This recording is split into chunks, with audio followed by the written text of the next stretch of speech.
कैसा रहा आपका ट्रिप? बहुत बढ़िया। ਇਹ ਸਾਡੇ ਭੈਣ ਜੀ ਨੇ ਪਾਕਿਸਤਾਨ ਤੋਂ। ਭੈਣ ਜੀ अस्सलाम वालेकुम। वालेकुम अस्सलाम जी। ਤੁਸੀਂ ਬਹੁਤ ਹੱਸਦੇ ਹੋ, ਇਹਦਾ ਕੀ ਰਾਜ਼ ਹੈ? ਜਿੰਨੇ ਲਾਹੌਰ नहीं देखा जम्मिया ही नहीं। ये खुशी है कि मैं आज लाहौर देखांगा।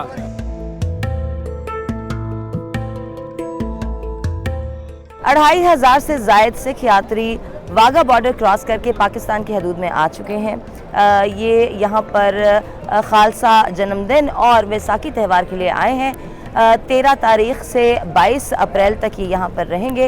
इनका पहला पड़ाव जो है वो गुरुद्वारा पंजा साहब हसन अब्दाल में है और यहाँ से ये लोग शटल सर्विस के ज़रिए जो है इनको ले जाया जाएगा वाघा रेलवे स्टेशन, जहाँ से ये ट्रेन के ज़रिए हसन अब्दाल के लिए रवाना होंगे। यहाँ पे लोग ज़्यादा प्यार से बोलते हैं, ज़्यादा प्यार से बोलते हैं। अच्छा। और पंजाबी भी बहुत अच्छे लहजे में बोलते हैं। बैसाखी हमारे 10वें गुरु ने, पहले सिख तो पहले भी हम कहलाते थे, तब हम सिख कहलाते थे, है ना। लेकिन जब हमारे गुरु गोविंद सिंह जी ने अमृत छकाया तो उसके बाद हम सिंह कहलाने लगे। सिंह मीन्स सिखों की फौज।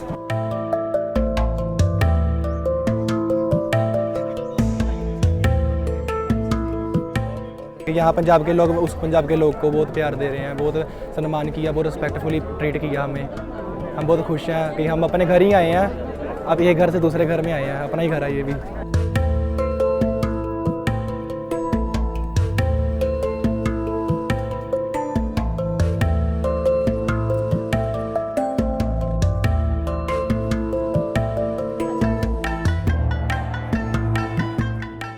चक्कर है ये चक्कर है और पीछे श्री साहब भगवती है हमारी, जो कालपुर का सरगुन रूप है, ठीक है। और ये शस्त्र है, ये खंजर है, ये छोटा शस्त्र है जो गुप्त शस्त्र होता है। और बाकी अपने कपड़े हैं जी। ठीक है, और कड़ा भी है। और कड़ा भी।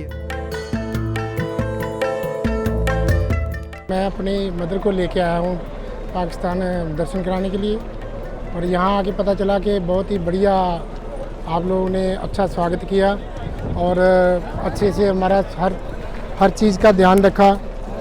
आने जाने में कोई तकलीफ़ नहीं रही और जो लोग मिले हैं उनको मिलने से लगता है कि वो बहुत ही अच्छे हैं। वाघा के रास्ते पाकिस्तान आने वाले जितने भी सिख यात्री थे उनमें से बेशतर का ये ख्याल है कि पाकिस्तानियों की ज़ुबान में जो मिठास है वो किसी और मुल्क के बासियों में नहीं है। मज़ीद खबरें और अपडेट्स जानने के लिए देखते रहिए इंडिपेंडेंट उर्दू।